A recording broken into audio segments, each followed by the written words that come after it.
Mga kapuso, gawa sa mga naandang solo o family photos. Patok sab karon ang cute kaayo nga caricature og chibi dolls nga made from polymer clay nga lakip sab sa creations sa Navawenya nga si Winnie Grace Maranga. Og atong sayron mga kapuso gikan mismo kaniya kung paon sa kini ginahimo.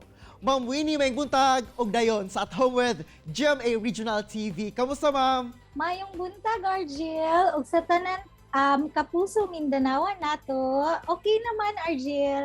Well, good to hear that, Ma'am Winnie. Ug unang-una, ma'am, please share with us kung paunsa ba nagsugod ang imong pagkahilig sa clay art. Salamat, Argel, no? Ang ako ang polymer clay journey, nagsugod yun ni siya katong napa ko sa Singapore. Nag-work man gud ko dito as cake artist. Nagabuhat ko og fondant figures para sa cake. And then, nag-practice ko at my free time, nag-practice ko sa amang balay. Pero knowing na fondant is made of sugar, ginaamigas. So, ginaamigas ang mga kwarto. So, nangita ko og alternative na makapractice gihapon ko and halos the same ang workability sa fondant. How about kining caricature og chibi dolls, ma'am? Paunsa ba ka nagka-idea sa pagporma gamit ang polymer clay? It started way back pa jud katong mga 2 years ago katong nagsulod ko. But lately, gihatagan nato siya og makeover, no? So katong January lang jud, a month before Valentine's, gi-launch nato ang ato ang bag-ong look sa chibi doll. Ma'am Winnie, unsa ba ang advantage, ma'am, sa paggamit og clay compared sa other materials?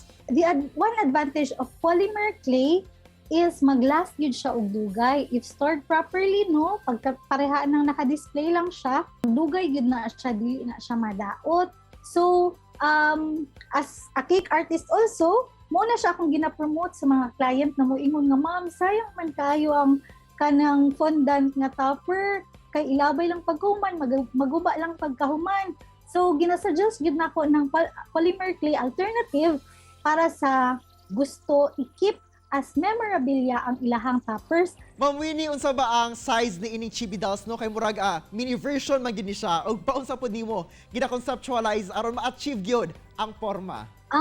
Kani siyang chibi dolls, ang ihang size is naa sa 4 inches.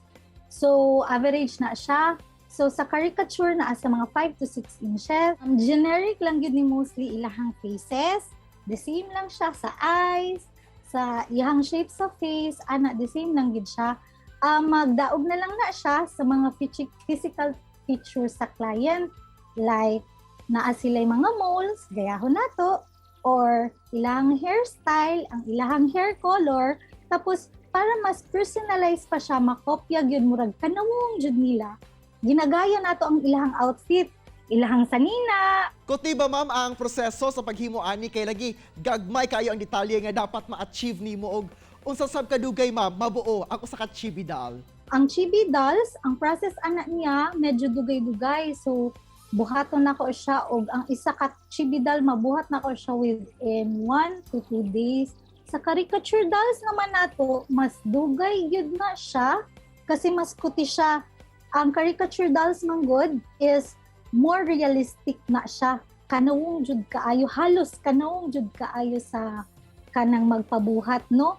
Kay lagi, ma'am, no, patok na pud ni nga pangregalo o dili ba ka souvenir items. Og that is why daghan na pud ang nag-order sa imuha. Pero ma'am, ang whole process ba sa pagbuhat ni ini kay kamot lang gayud ang ginagamit o handmade ba jud ni siya, ma'am? Yes, sir. Ang chibi dolls, caricature, purely handmade yun ni siya. Although, pwede unta ta magamit, no, og mga mold na may mga available na mold in the market. Og karon mga kapuso, syempre, ipakita ka nato ni Ma'am Winnie ang iyang paghimo og chibi doll. Today, we will show you how to make our chibi dolls. First, we will shape its head using a skin tone clay. Then using a ball tool, poke the eyes.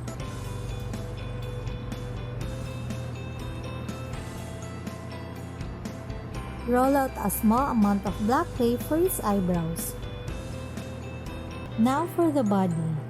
Shape a small amount of clay into a torso and secure it with a head pin. Now let's make his pants using black clay and poke head pins in each leg. For the shoes, we will use brown clay.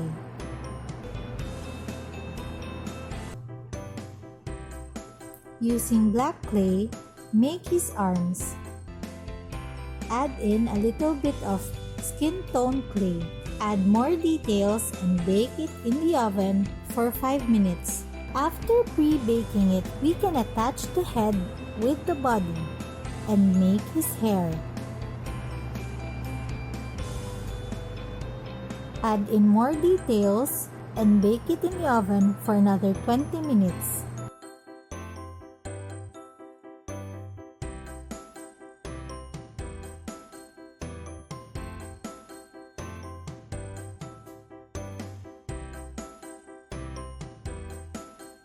Now our chibi is done.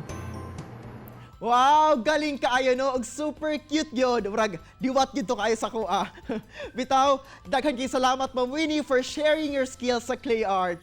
Mga kapuso, mubalik pa ang At Home with GMA Regional TV. Kini ang At Home with GMA Regional TV.